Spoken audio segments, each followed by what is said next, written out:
your Bibles in the book of Ecclesiastes. In the book of Ecclesiastes.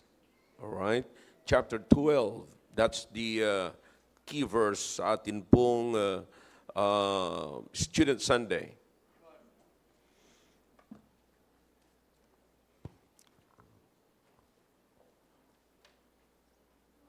All right?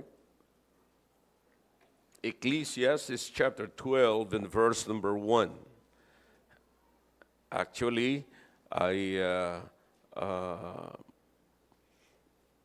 context ay buong chapter 12 at makikita nyo ang talatang ito. By the way, let me just remind you, because this is a part of, if you study your Bible, consider studying the author of the book. Ang author po ng book na ito, ng Ecclesiastes, ay si Solomon, na tinawag po siya na siya ay yung pinakamayaman, the richest man on earth that ever lived. And also the wisest man on earth that ever lived. Okay? Siya po yan, mga kapatid. And if you know him, siya talaga yung nag-enjoy, nag-chase ng mga, chini-chase ng mga tao ngayon. Yung gustong maranasan ng tao. You see, siya po ang nag-deliver ng message about riches, about pleasure, and about the vanity of life. And when he was about to conclude his life, this is one thing that he saw. At sabi niya, mga kapatid, the vanity of vanities. That is in verse number 8 of this chapter. Vanity of vanities, saith the preacher, all is vanity. Okay? Now, the word vanity is, ang ibig sabihin po niyan is transitory. Ibig sabihin, walang permanente, lilipas. Ngayon, makikita mo ito, mamaya iba na naman, bukas iba na naman. So, you have to treasure the time, your time with God. Isa lamang po ang hindi lumilipas, yung ginagawa natin sa Panginoon. So that's why in verse number 1, actually in chapter 11, verse number 9, here's what the Bible says. Rejoice, O young man, in thy youth, and let thy heart cheer thee in the days of thy youth, and walk in the ways of thine heart, and in the sight of thine eyes. But know thou that for all these things God will bring thee into judgment. See that? God will bring, so in other words, at the end of your life, you will stand before God. You will face the judgment of God. Okay? Verse number 10, therefore remove sorrow from thy heart, and put away evil from thy flesh. Or for childhood and youth are vanity. Okay? Childhood and youth are vanity. In other words, sinabi ko sa inyo kanina, mga kapatid, lumilipas lamang po yun. Now, verse number 1, remember now thy Creator in the days of thy youth. Okay? So, here's the conclusion, mga kapatid, para maunawaan nyo ng mabuti. Ang sabi ni Solomon sa chapter 11, in verse number 10, for childhood and youth are what? Say it all together. Vanity. For childhood and youth are vanity. Totoo naman ho yan. From childhood, pupunta ka sa youth. And from youth to adults, and from adults, what? So wala na. Transitory, mga kapatid. Lumilipas ang lahat ng mga bagay na yan. So because of this, he made his conclusion in verse number 1 of chapter 12. Remember now thy Creator in the days of thy youth, while the evil days come not, nor the years draw nigh, when thou shalt say, I have no pleasure in them. Okay? So, kaya nagbigay po siya ng ganyang klaseng conclusion para maunawaan po natin na ang buhay is vanity of vanities. Right? Alright. Tayo po ay sandaling manalangin. Dakilang Diyos, salamat po sa mga talata na binasa po namin. Pagpalain niyo po ang mensaheng ito. Please make me a blessing and give your people understanding this morning. They could be able to grasp all the truth, especially the students, oh God. They need this message. Please use me once again. In Jesus' name, amen. All right, thank you. You may be seated in the presence of our God. Now the first part of this message is, I'm going to explain to you the text, the passage, and then after that, the second part is the application. I want you to understand, at katulad sinabi ko po sa inyo kaninang umaga, that this sign of the message this morning is for our students, because this is Student Sunday. Dapat po maunawaan natin kung bakit tayo naririto. Is everybody ready? All right. So, unawain po natin ang mabuti. Now, notice what the Bible says here, mga kapatid. The Bible says, remember now thy Creator in the days of thy youth. Pinakita ko po yan sa inyo in chapter 11. Solomon said, all right, in verse number 9, rejoice, O young man, in thy youth, and let thy heart cheer thee in the days of thy youth, and walk in the ways of thy heart, and in the sight of thine eyes. But know thou, you see that? But know thou, okay? So if you're rejoicing the days of the youth, there must be a consideration. You have to consider something if you want to enjoy. And then the Bible says, Solomon gives us the reason why we should be careful about this. Because he said, but know thou that for all these things, what's that? Yung mga naunang statement ni Solomon sa verse number 9. Okay? Now, yan yung mga naunang statement niya, mga kapatid. Because sabi niya, these things will bring thee into judgment. Lahat at anumang in-enjoy mo sa buhay mo in the days of thy youth, God will bring them into judgment. Okay? So wag mo sabihin at the end of your life, sabi mo, wow, I enjoy my life. All right? Do you really enjoy your life? And after that, what is next? Payday. It's a payday. Kaya meron tinatawag na payday someday. You see? Para bang at the end of your labor sa buong sanlinggo, mga kapatid, Saturday is the payday. Malalaman mo kung anong ginawa mo, may sweldo ka. You see? Listen, maging sa buhay na ito, ang sabi ni Solomon, consider the payday.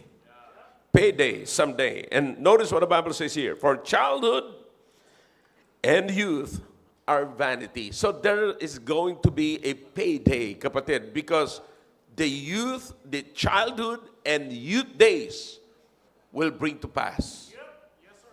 Matatapos na po yan. Kaya sabi ni Solomon, ang advice is this, remember. Amen. Remember. Now, remember means, it's not something that you have just to put in your mind or to keep in your mind. But let me tell you something. What if you put something in your mind and you keep something in your mind? What are you going to do with that? Okay? Anong gagawin mo kung meron kang kinip, meron kang inilagay dyan? Is that just for the storage? No. Hindi lamang po para mag-store ka dyan ng something. So, the implication of the word remember in chapter 12, in verse number 1 of the book of Ecclesiastes means to honor Him. Because when you remember God, when you remember Him, when you consider Him, you will honor Him, you will also obey Him, and recognize Him that He is the source of your life and His purpose of your life. You see, you'll remember His purpose of your life. Now, this is very important, mga kapatid. Napakalaga po ng bagay nito. So, remembering your Creator means abiding in His purpose rather than following the fleeting trends of this wicked world. Okay? Kaysa sunod-sunuran ka doon sa mga trends, yung lumilipas, yung mabilis, lumipas. The fleeting trends of this wicked world. Yan po yan, mga kapatid. Kaysa sumunod ka doon, you have to put this in your mind that there is a God who created you with a purpose. Okay? Yan ang pinakamagandang alalahanin natin. So remember that you are you listening? Fearfully and wonderfully created by God. You see, you must live your purpose over the trends of this world. Let me say this one more time. Live your, young people, are you listening? Come on, talk back to me if you can. Live your purpose over the trends of this world.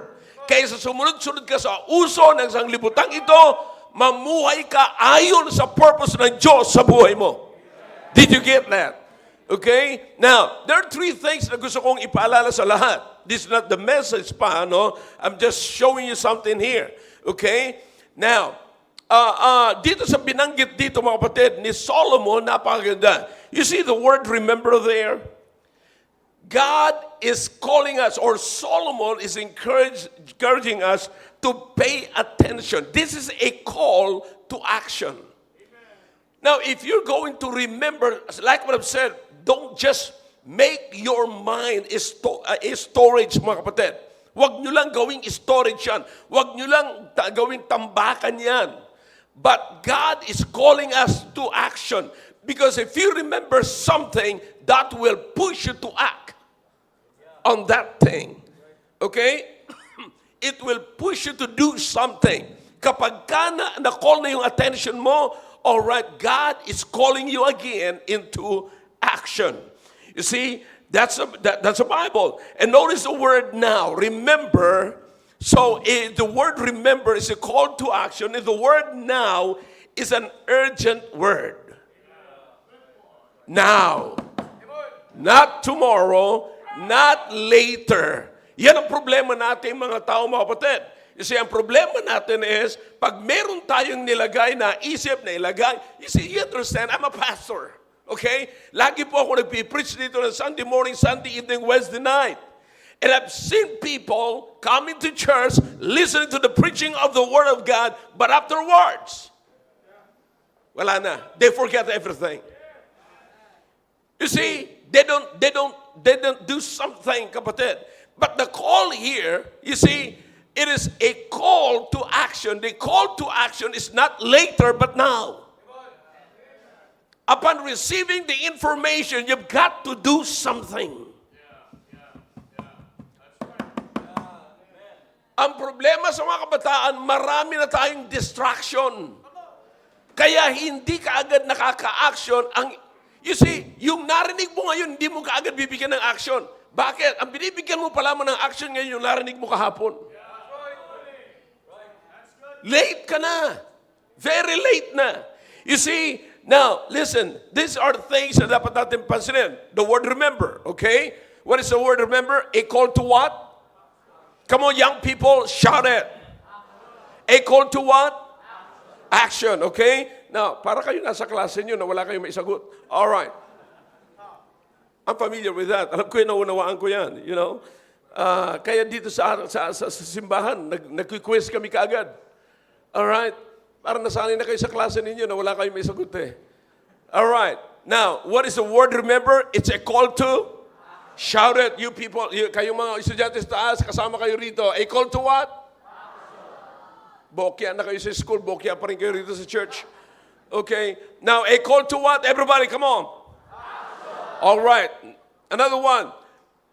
The word now is a word of what? Urgent. It's an urgent word, a word of urgency. You see, don't do it later or tomorrow or, you know, some other time. Hindi ganon. Ngayon na mismo. You see, there is something, kapatid, in this passage that you have to pay attention and that you must pay attention. Okay? So remember now, then the Bible says, thy Creator. Thy Creator. You see, saan tayo pinupoint ng talata na ito? Sa Creator, the one who made you fearfully and wonderfully. Okay? Now, pay attention. There is a call to pay attention now, not to the world, not to the fleeting trends of the world, but to thy Creator. Okay? Huwag niyo imimiss to, mga estudyante. Kailangan nyo ng Diyos sa school. Kailangan nyo ng Diyos sa bahay, kailangan nyo ng Diyos sa school, at kailangan nyo ng Diyos sa buong buhay ninyo. And another one, notice what the Bible says here, in the days of the youth. In the days of the youth. This is your season of opportunity. While you are young, okay? While you are young, habang bata ka pa, mapakaraming advantage ang bata pa. This is the season of your opportunity. Diba? Napakaganda niyan. Notice what the Bible says here. Para makita nyo lamang ang napakaganda sinasabi ni Solomon. While the evil days come not. Look at the motivation. The motivation of Solomon is, while the evil days come not. Ano yung evil days na sinasabi rito? Hindi dito sinasabi yung ititempt ka ng dyablo or ikaw ay sisirain ng dyablo. Pero ang number one na tinuturo rito, ayon sa context, is while you are young. Because the opportunity is very important. Now listen to me. You still have the power, enduring power to overcome everything. Kanina, narinig natin yung testimony rito mga kapatid.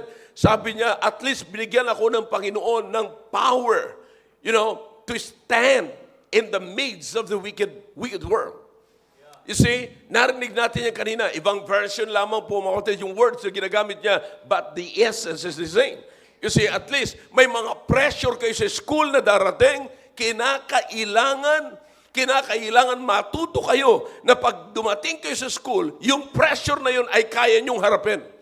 You see, kaya maraming mga bata na hindi nakakatapos sa pag-aaral, hindi nila kaya ang pressure. Gusto nilang pagsabayin yung pag-aaral na merong pleasure instead of pressure. Ang gusto nila, tini-expect nila sa pag-aaral ay hindi pressure, kundi pleasure. You see, you understand that? Are you getting the point? You see, now, ang sabi ni Solomon dito, while the evil days come not. Ano yung sinasabing evil days dito mga kapatid?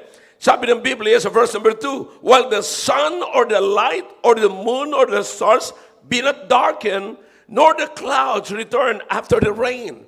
In other words, lahat hindi pa lumalabo.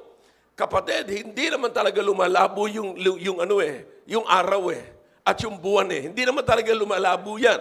Natatakpan lamang po yan ang mga nagpapalabo. Pero ang higit sa lahat, na ini-emphasize dito ni Solomon, pag tumanda ka na, magdidim na ang lahat. Pag tumanda ka na, yung ini-emphasize dito is while you are young.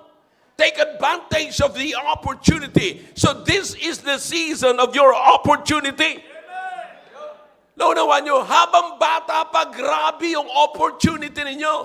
Grabe yung magagawa ninyo. Kasi yung endurance nyo, maganda pa. You see, maayos pa yung breathing ninyo. Hindi katulad ng mga adults na pagka nagtumakbo ng konti, grabe na yung breathing. Actually, by the way, hindi lamang adults ngayon. Kahit mga bata pa ngayon Yeah. Kamakailan lamang nag-test kami nila Brother Noel, Rudy, tsaka ako, yung breathing test. So, sasabayan mo yung arrow doon. Titigil ka ng paghinga. Yeah. So, mabuti naman lahat kami nakasurvive. Pag na-test yun, ibig sabihin maayos pa yung baga mo. Kasi sabi ni Brother Rudy, ay walang problema sa akin, sir, bago pa ang baga ko Kasi bata pa yung baga ko, kasi yung baga niya binawasan, tapos tumutubo daw. Yeah, kasi dahil sa nangyari sa kanya nung kapanahunan niya. But anyways, so makikita natin, your opportunity, young people, take note of this. Okay? This is the season of your opportunity. I like it. Ang dami niyong opportunity. Take advantage of the opportunity. Season. Habang nasa season ka pa ng opportunity. Huwag kang maging passive. Don't waste your time, but take advantage of it.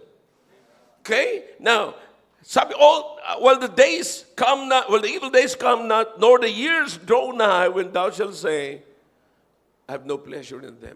Hindi ko na kaya Wala na ako. Hindi.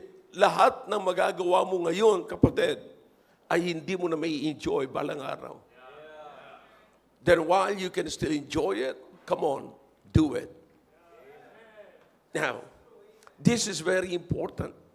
Napakaganda. Ngayon, particularly, God, or this passage, Solomon, is trying to encourage us to bring or to put God first, whatever we do. Ano man ang gagawin natin, saan ka man gagawa, here's an encouragement sa mga young people. Start your life with God. And in God. Huwag niyong papahintulutan na ang inyong buhay ay simulan ng mundo. Here's the thing.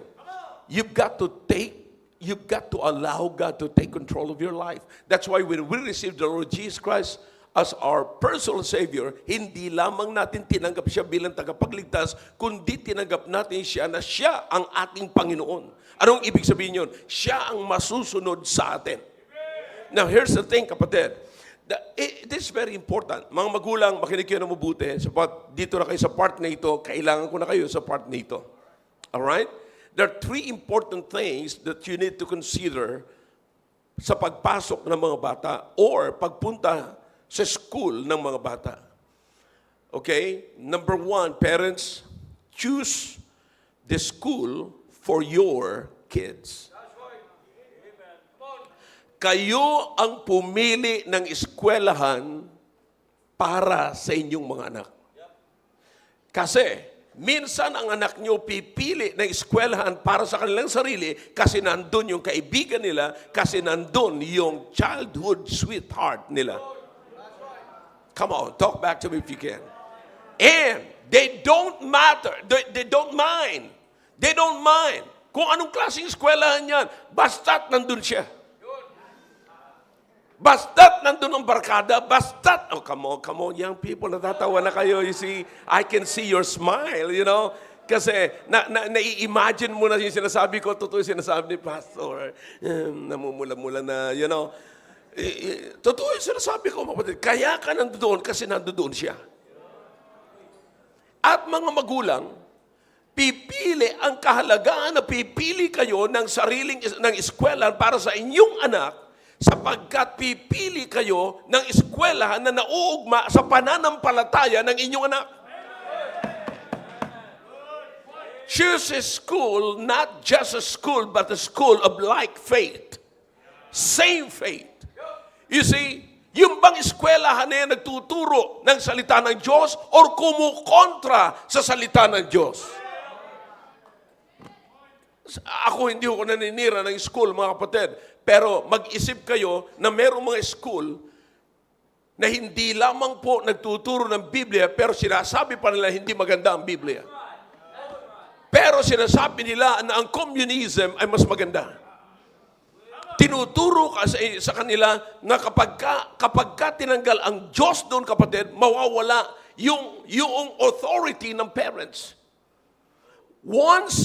If you are in the school, once this school teaches about or deny the existence of God, they will also deny the authority of the parents. Tandaan niyo po yan. Pag dinay ng school na yan ang existence ng Diyos, in other words, they don't believe, they don't mind, they don't respect the authority of God, they don't respect the authority of the Word of God, and later you will understand. Your kids will learn to deny the authority of their parents. Yan ako ang pinakamasama, pinakampangit. That's why you should choose a school for your kids. Now, young people, here's the thing. Sa buhay na ito, you should always choose your classroom. Because classroom is not just the classroom of your school, but classroom is a room of instructions. It's so important. Pag pumasok ako dito sa classroom na ito, anong instruction kaya ang makukuha ko dyan? Now, this is a classroom. This building right here is a classroom. Because this is a room of instruction. You're learning something here from the Word of God. Yeah, natututo kayo rito. And not only that, you also consider to choose your teacher. Because teacher is an influence. And all of us is a product of influence. Who you are right now is the very person whom you allowed to influence your life. Sino yung pinintulutan mo mag-influence sa buhay mo ngayon? Yan ka na ngayon. Yan ka na ngayon. Young people, tingnan nyo, sino ang nag-influence sa buhay ninyo? Sino ang pinintulutan nyo na kunin nyo yung kanyang character, kunin mo yung kanyang bis, everything sa kanya. Ngayon, ganyan ka na ngayon. See that? Three things. That's why I'm going to talk to you young people, sa mga estudyante ngayon, ang mahalagang bagay, which I believe, kayo mga parents na nasa bahay, nakasama ninyo mga anak na ito ng mga estudyante, ay magkatulong tayo. At hindi tayo magdidebate tungkol sa bagay dito. The first thing is this: discipline is more important than feelings. Kaya ako pinili ang point na ito sapagkat alam kong papasok kayo sa school. Few days from now, you'll be in the school. But you've got to remember this. Discipline is more important than feelings. And discipline, nais ko sabihin sa inyo, ang discipline ay hindi lamang yan na nakikita sa pera, hindi yan nakikita sa ibang bagay. Ang pinakamagandang discipline, kapatid, kung saan mo papakinabangan ang discipline, pagka nag-iisa ka. Pagka nag-iisa ka. Now, paano mo sisimulan ang discipline? Alright? Now, eto para maging blessing ang mga estudyante, bibigay ko ito sa inyo. Sabi, ang text natin, huwag niyo kakalimutan, remember now thy Creator in the days of the youth. In other words, ano man ang gagawin mo, papasok ka sa school, consider God. Okay? Ano yung sinabi ko sa inyo kanina? Consider God. Kinakailangan, you must honor Him. As a student, honor Him. As a student, obey Him. Always consider that He is the source of your life. And not only that, He's got a purpose in your life. He created you for a purpose. You are not in the school just for the sake of being a student, but you are in the school because you are obeying God's purpose in your life. You should abide in God's purpose in your life. That's why you are in the school. Ang problema ng estudyante, nahihiwalay yung kanyang pagiging Kristiyano at pagiging estudyante. Pag hiniwalay mo ang iyong pagiging Kristiyano sa pagiging estudyante mo, hinihiwalay mo ang Diyos sa pagiging estudyante mo. That's why nagkakaroon ka ng problema sa school. Now, here's the thing, discipline. Saan mo sisimulan ang discipline? Alright, here's the thing. I hope you're with me. Ang problema ngayon ng pamilya, kung kailan nag-aaral ang kanilang mga anak. Yung mga bata sa loob ng pamilya. Nakakaproblema ang magulang. Bakit? Na-overload na si nanay. Okay? Na-overload na. Tumatambak ang trabaho ng nanay. Bakit? Kasi yung bata, yung nag-aaral, ay hindi nagtatrabaho sa bahay. Now, my question is this. Students, where is God? Nandun pa ba ang Diyos? So, listen. Kung kayo man ay umaalis ng maaga, simulan ninyo ang umaga nyo ng masaya. Alright? Let me give you some points here, mga kapatid. Okay? So again, discipline is more important than feelings. Wake up before your stress chase you or chasing you. Wake up before your stress start chasing you. Okay? Kasi minsan, ang pag-aaral nagiging stressful. Kasi most of the time, pagka gumising ka, nagmamadali ka na lahat-lahat. Bakit? Wala kang training, wala kang discipline. Because listen now, discipline is training and training is discipline. You see, now again, if you don't want to be stressed, then wake up before your stress start chasing you. Kaya minsan na-chase na tayo ng stress, abot na tayo ng stress, stressful na ang buong maghapon natin kasi late na tayo pagdating sa gagawin natin. Nagmamadali na. Nakakita kang pumasok na improper yung uniform. Nakakita ka ng pumasok na hindi naligo. Nakakita ng pumasok na hindi nakapagsuklay.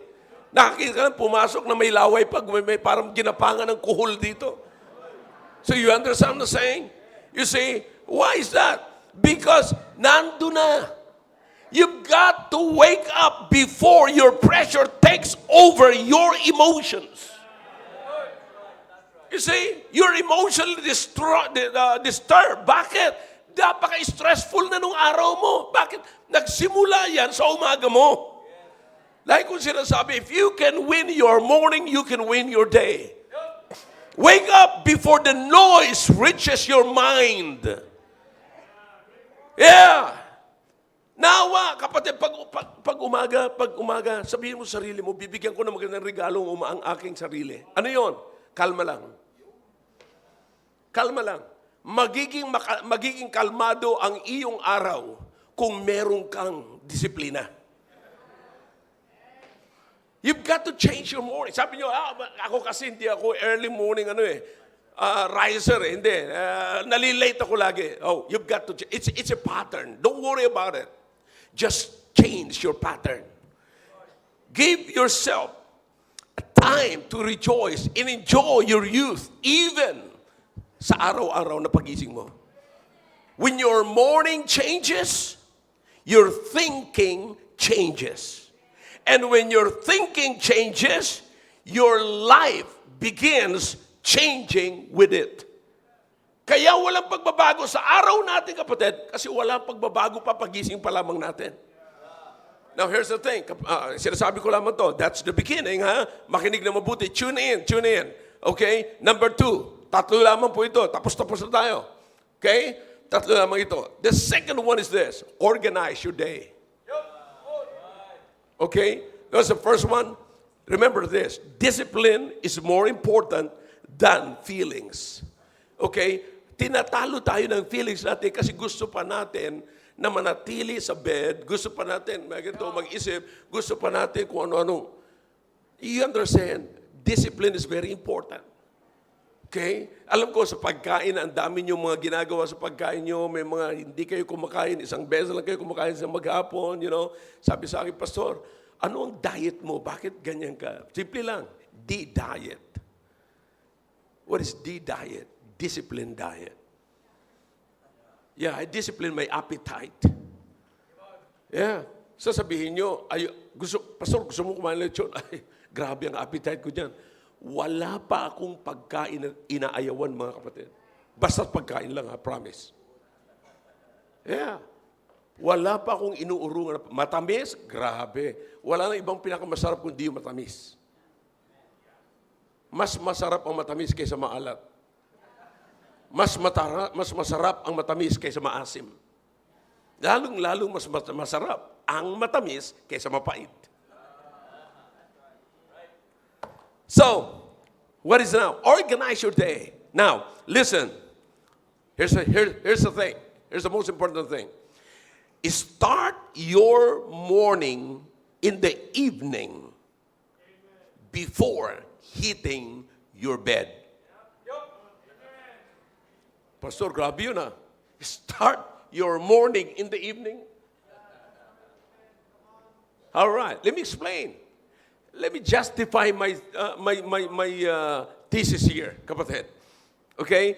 Now, so makikita natin na ang lahat, kapatid, kung gusto mong maging maayos ang iyong umaga, simulan mo sa gabi. Okay? Hindi ang ibig sabihin nun, hindi ka na matutulog. Okay?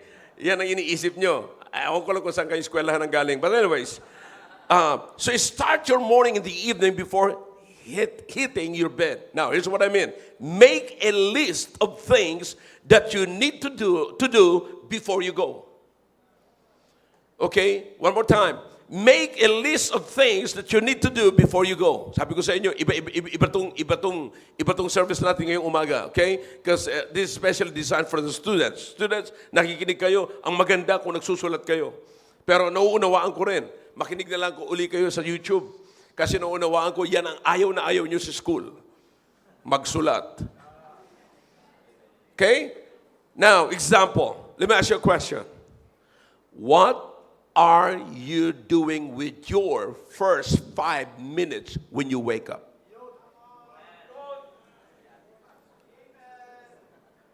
All right? Here's the thing. Why don't you spend your first 5 minutes thanking God for His protection, for His provision, and His preservation? Protection, provisions, and preservation. Protection, buong manggabi, buong magdamag, protektahan ka ng Panginoon. Wala kang kagat ng ipis, wala kang kagat ng surot, wala kang kagat ng lamok, wala kang kagat ng katabi mo.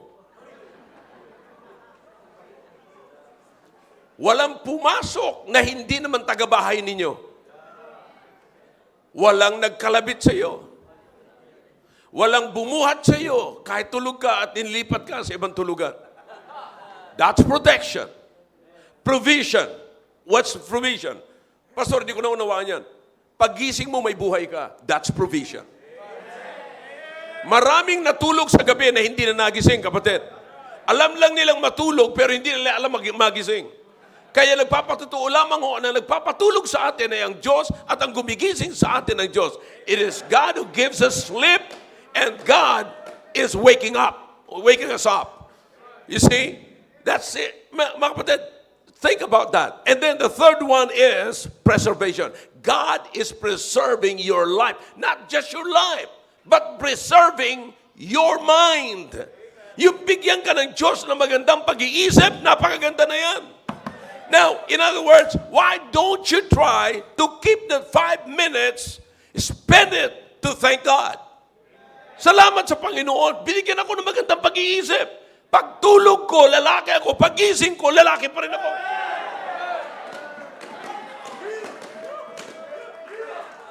So you understand that? Pag-isip, pagtulog ko, single ako. Pag-gising ko, single pa rin ako.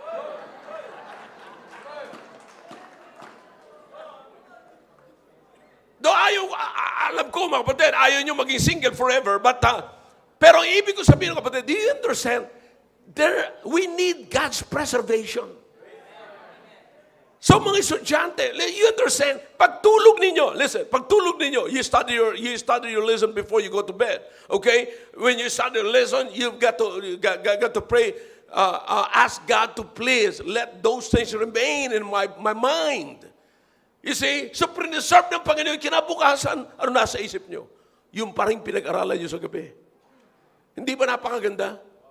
Preserve ng Panginoon, hindi lamang yung buhay mo, kundi yung maayos na pag-iisip mo. Now, spend 5 minutes. All right? And the next 5 minutes, spend it reading Solomon's principles of life. Read your Bible. Pero binibigay ko na sa inyo particularly si Solomon. Bakit? Wise. Wise. Saan nakuha ni Solomon ang pagiging wise? God's wisdom. Remember, if you will read the Bible, sino ang naglagay ng mga hari sa trono? Wisdom. Nung nilikha ang langit at lupa, ano sabi ng wisdom? I was there. Andiyan ako. Walang nangyaring magaganda sa ibabaw ng lupang ito, mga kapatid, na walang wisdom ang Diyos. Then why not read it? Spend 5 minutes. Just one chapter. Spend 5 minutes. You see that? I'm trying to give you schedules now. See? Kasi alam ko wala kayong ginagawa after that. Gising lang kayo. Tapos magpapakita kayo ng masamang mukha sa mga magulang ninyo. Nakala nyo kayo ang nagpapaaral sa magulang ninyo. Come on, talk back to me if you can.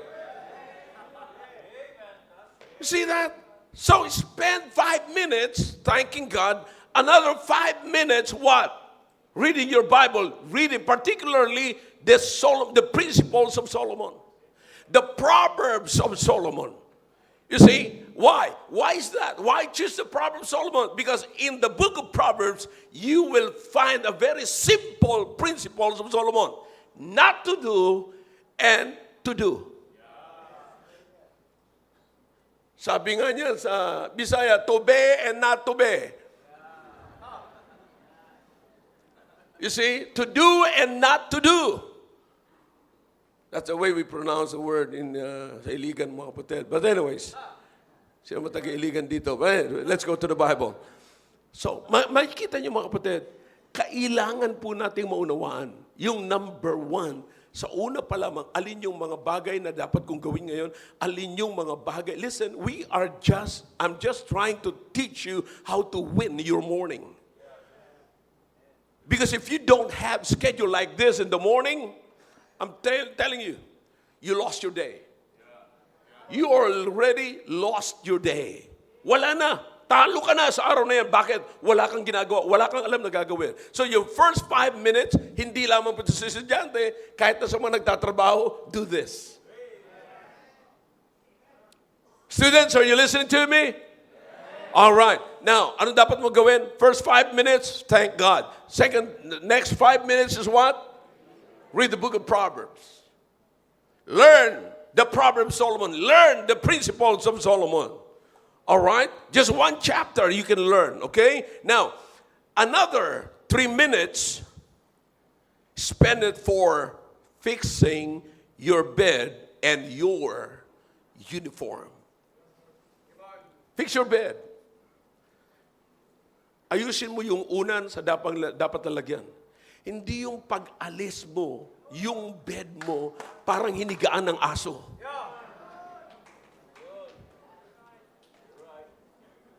Tapos, ini-expect mo na si Mami ang mag-fix ng bed mo. You're losing something in your life. Don't lose it. Fix your bed. Spend 3 minutes. Tinuturuan ko na kayo ng schedule, okay? All right. Young people, students, all right. Spend another 3 minutes fixing your bed and your uniform. Ang pinakamaganda, ayusin mo yung unan, ilagay mo sa lansan mo, ayusin mo, tiklupin mo yung kumot mo, ayusin mo, and then ilatag mo doon yung uniform mo. Ilatag mo sa bed yung uniform mo. Doon mo makikita, properly na ba yung uniform ko? Nandiyan na ba yung patches? Nandiyan na ba yung belt? Nandiyan na ba yung, of course, don't forget your underwear. And lahat ba nandiyan na? Alright, yung medyas mo, lahat. Alright, pag nandiyan na, alright, you're set. You're good to go. Alright, another 2 minutes to prepare yourself. Tandaan mo, pagbangon mo pa lamang to. Okay? Another 2 minutes.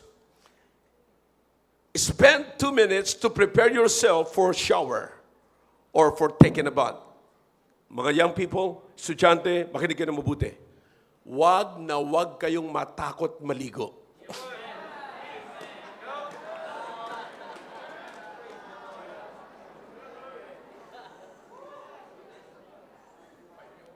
Alright, makinig. Alright, eto kung paano nyo i-condition. Uminom kayo ng tubig. Pag inom nyo ng tubig, alright, bago kayo, kasi kinukondisyon ninyo yung system ninyo. Okay? Pag nakuha nyo na yung cellphone, yung tubig ninyo, pag nakuha nyo na, inom kayo, and then, galaw-galaw. Patid, galaw-galaw. Bago kayo pumunta sa shower para yung system ninyo ay maging maayos. Okay?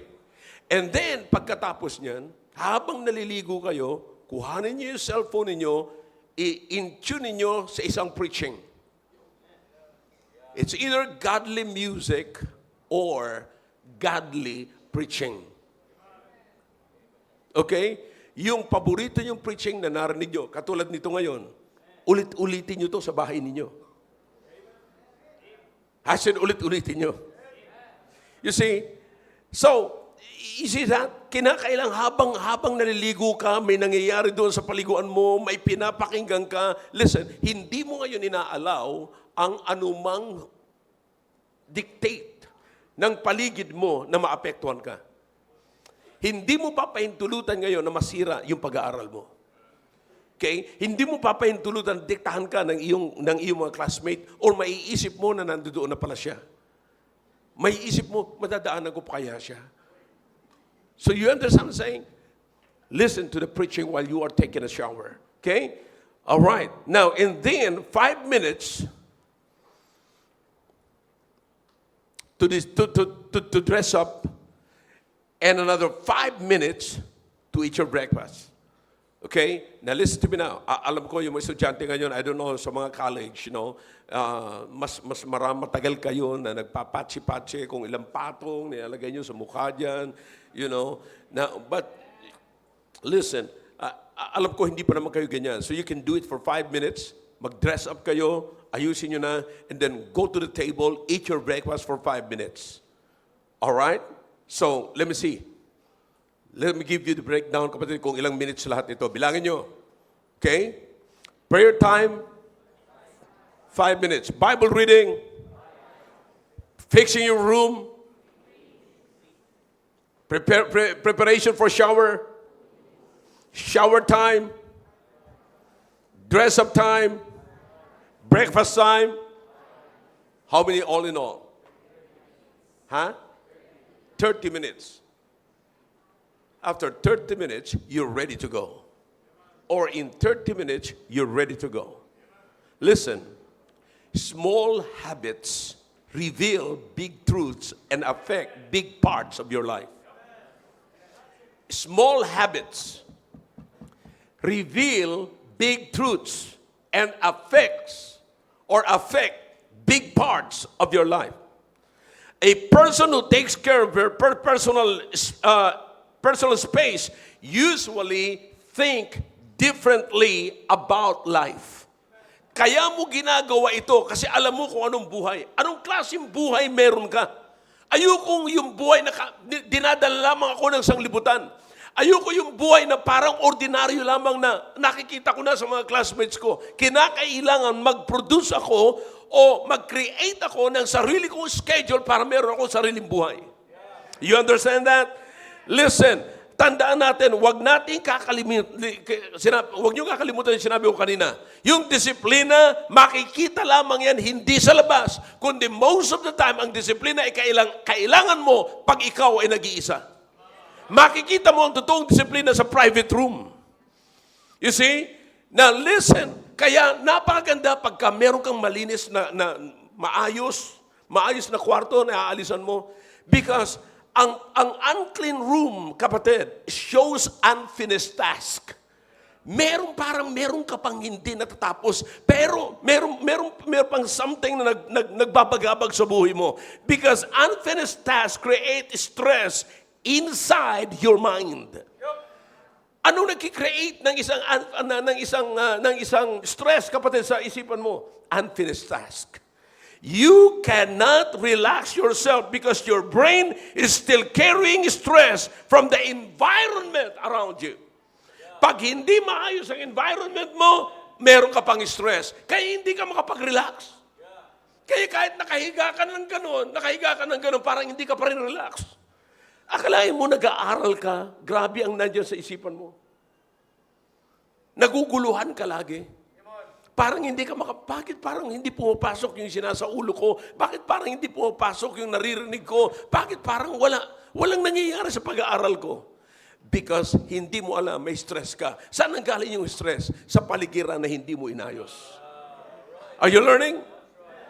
Come on, I hope you're learning. Okay? You cannot tolerate disorder in your daily routine. Tandaan nyo, a stress-free life doesn't suddenly appear one morning. That's right. Let's say, one more time. A stress-free life doesn't appear or suddenly appear one morning. A stress-free life usually built through small standards repeated consistently. Pagka pinaulit-ulit natin yan, tuwing umaga, ganyan ang ginagawa natin, you've learned how to manage yourself. The way you manage your room says something about the way you manage yourself. You see? Kapag ka nasanay ka na ini-ignore mo ang maliliit na responsibility, eventually your entire life starts feeling heavier than it should be.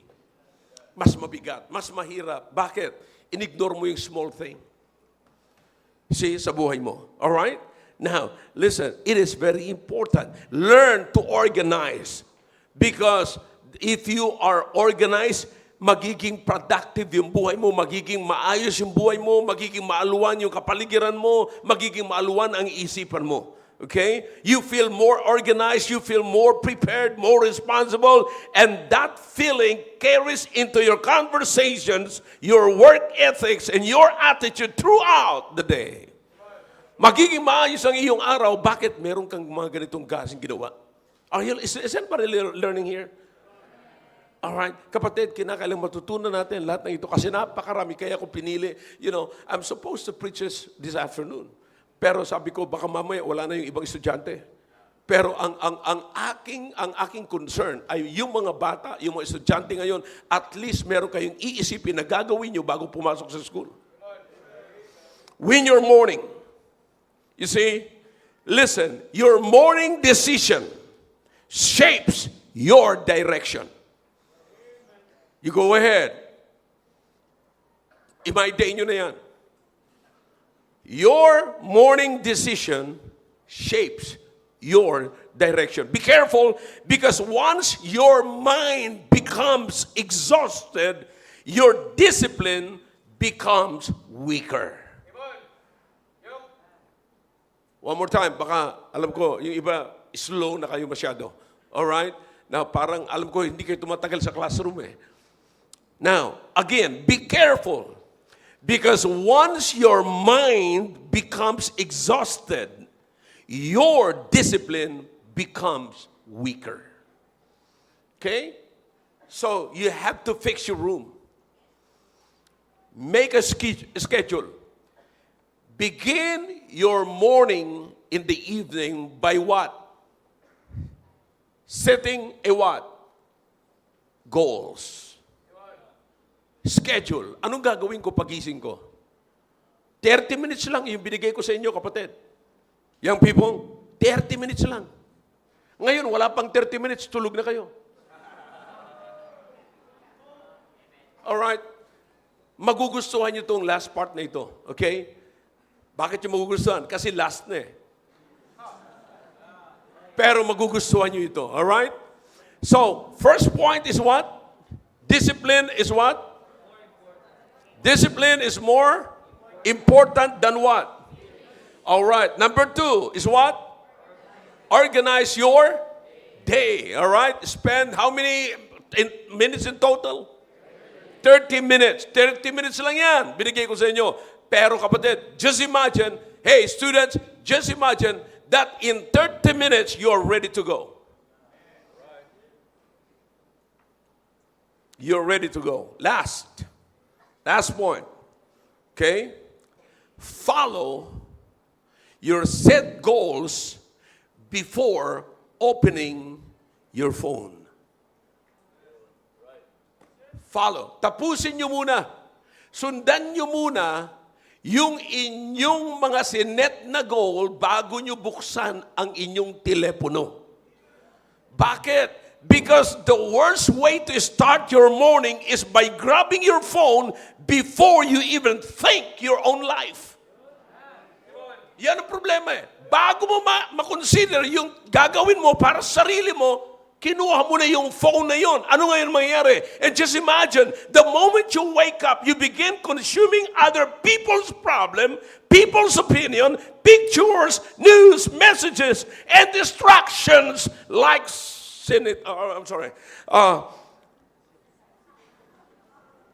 yung mga nangyayari ngayon, mga kapatid,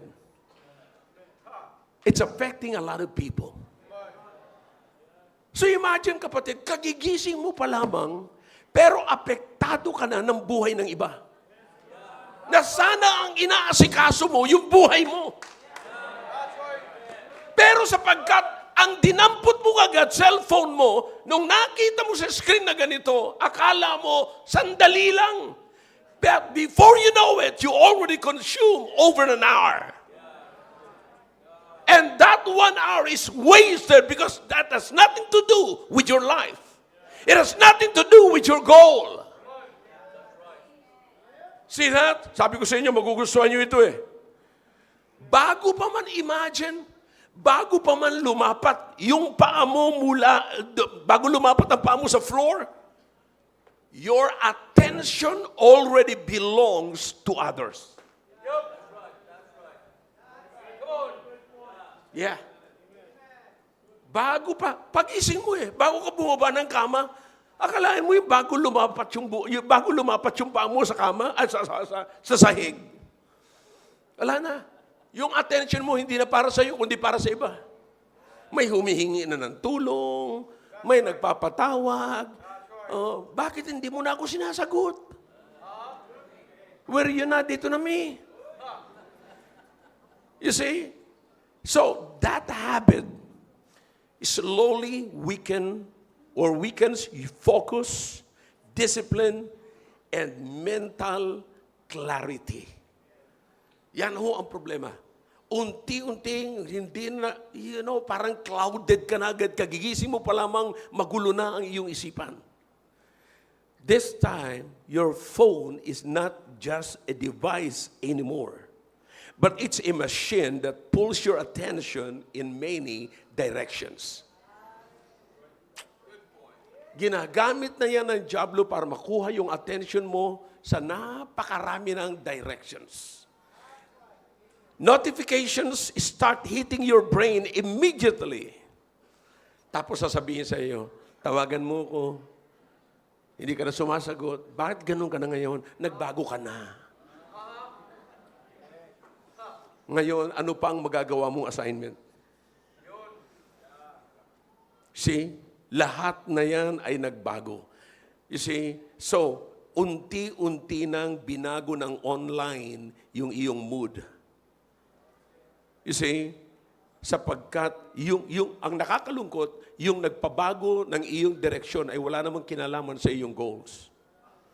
You see, kaya nga, sinasabi ko sa inyo, writing, sa gabi pa lamang, isulat mo na yung gagawin mo. At pagkagising mo, alam mo na kung anong gagawin mo, get back to it. Ito yung gagawin ko, hindi yung sinasabi ng phone ko, kasi pag tinignan ko sa phone ko, may mag-a-appear doon sa screen, at yung mag-a-appear sa screen, yun ang magiging attractive sa akin. I hope you're following me. You see, sometimes, ang regrets mo sa gabi is this. You were busy all day, but you accomplished nothing.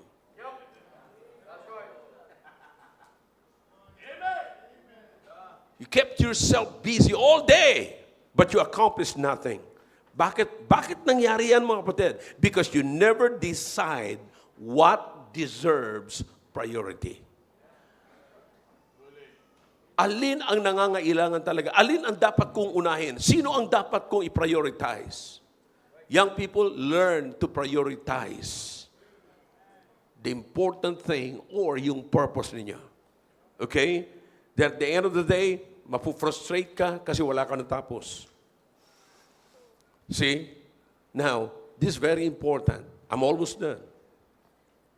It's time to focus. It's time to always review your purpose. Okay?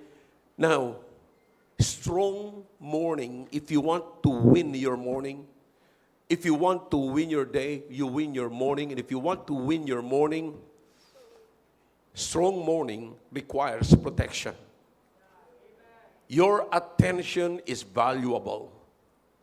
Stop giving it away so easily. That's right. Listen na, kung alam nyo na mahalaga ang ginagawa niyo students, kung seryoso ka sa iyong pag-aaral, huwag mong ipamimigayan.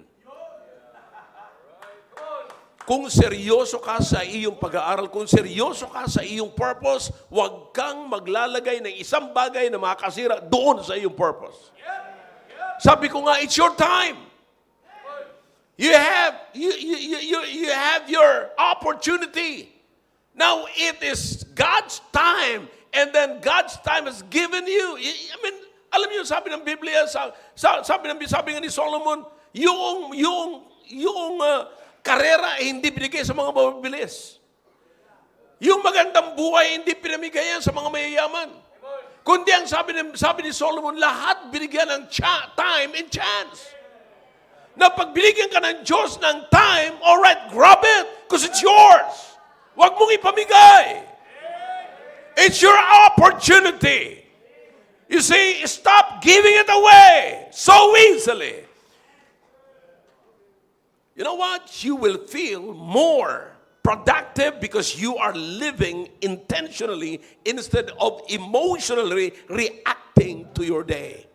Do not react to your phone. Do not react. React to what you listed during in the evening. So you have something in the morning. Now, bakit naglilist ako? Young people, makinig ng mabuti. Mga estudyante, bakit naglilist ako ng gagawin ko sa umaga? Sapagkat gusto kong maging maayos ang aking umaga. Hindi yung pagkagising ko, sakalang ako mag-iisip ko anong gagawin ko. In fact, whether you admit it or not, young people, karamihan sa mga young people, ganyan. But you listen to me now. Nagsalita ako sa mga young people, pero isipin din natin ito mga magulang. Nagbigay ba tayo ng ganitong klaseng instruction sa ating mga anak? Magaling tayo magaling tayo na pagalitan natin ating mga anak. Ano ka ba naman? Ang tamad-tamad mo, wala ka na ginagawa. Ang tanong, tinuruan mo siya ba kung anong gagawin niya? Now, lagi ko ito sinasabi mo, Ted, bakit sa gabi, hindi mo kunin muna yung mga cellphones? Confiscate all cellphones. Then give them the list na gagawin nila. Parents, give them the list. Bigyan mo sila ng listahan na gagawin nila. Pagising mo, ano gagawin mo? Wala. Pagising mga kapatid, nakataas ang paa, nakatingin sa cellphone.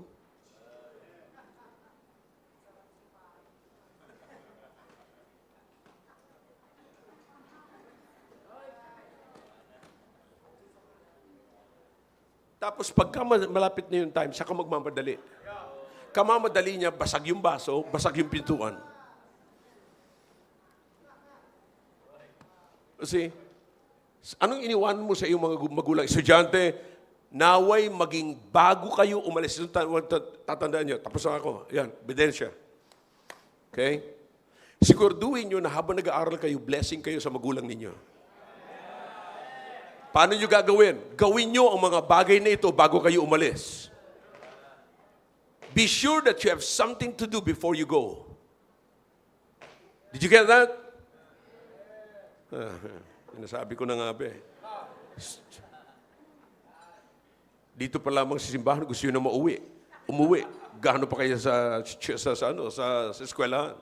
Now listen, be a blessing. Tandaan nyo, binibigyan kayo, gumagastos ang parents ninyo. Nag-i-spend sila ng pera, ng money, ng effort para sa inyo. Why not try to set a goal that to be a blessing to your parents? I want to be a blessing to my parents. Yung pagpapaaral pa lamang sa akin, kabigatan na yan sa magulang ko. Maghahanap sila ng pang-tuition, maghahanap sila ng pamasahe ko, maghahanap sila ng pagkain ko, ng baon ko. Tapos ako naman maghahanap pa ng problema at iuwi ko sa bahay ko. Naunawaan nyo, mga estudyante? Anong inuuwi nyo? Hindi 100 na kinuha sa quiz, kundi sulat ng teacher.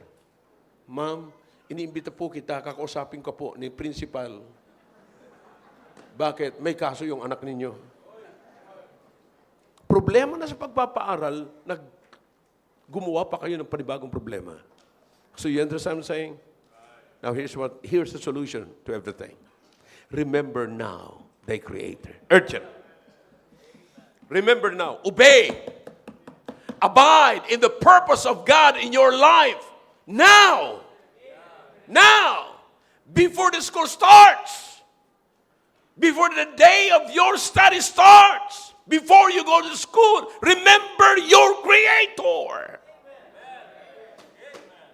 While you have the power of endurance, while you're still young, habang meron ka pa, habang makakasipa ka pa, habang makakatakbo ka pa, kaya mo pang matulog lamang ng 5 hours.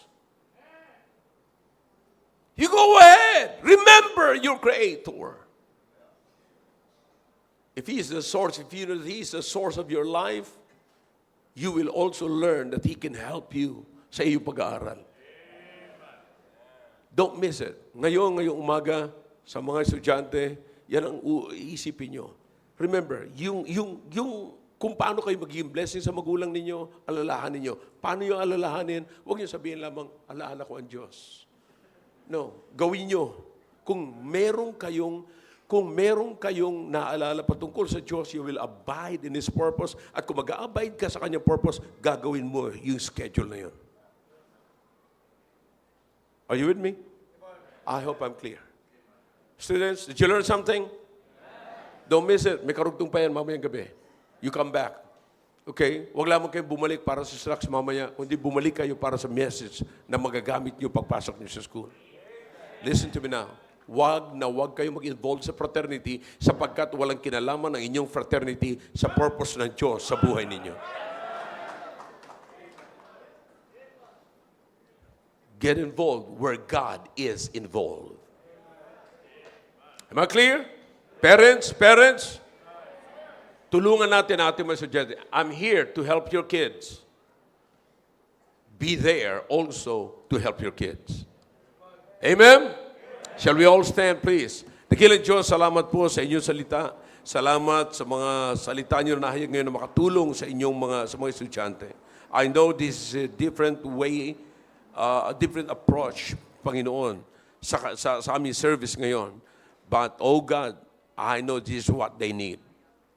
They really need to learn and learn the art of discipline. Na dapat ngayon pa lamang sanayin na po ang sarili nila na sila ay magkaroon ng schedule at sundin po ang schedule na ito. Oh Diyos, please, challenge niyo po ang estudyanteng ito that they will abide in your purpose sa buhay po nila. Pagpalain niyo po ang invitation na ito. Your heads are bowed, your eyes are closed. God is speaking to your heart, especially to you students. Then why not make a commitment? Do something. Make a commitment.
Muli po, O Diyos, nagpapasalamat po ako sa ginawa niyo po sa aming kalagitnaan. Salamat sa salita niyo na nahayag. Nawa po na marami mong estudyante, Panginoon, ang magsimula na gawin po ang dapat nilang gawin.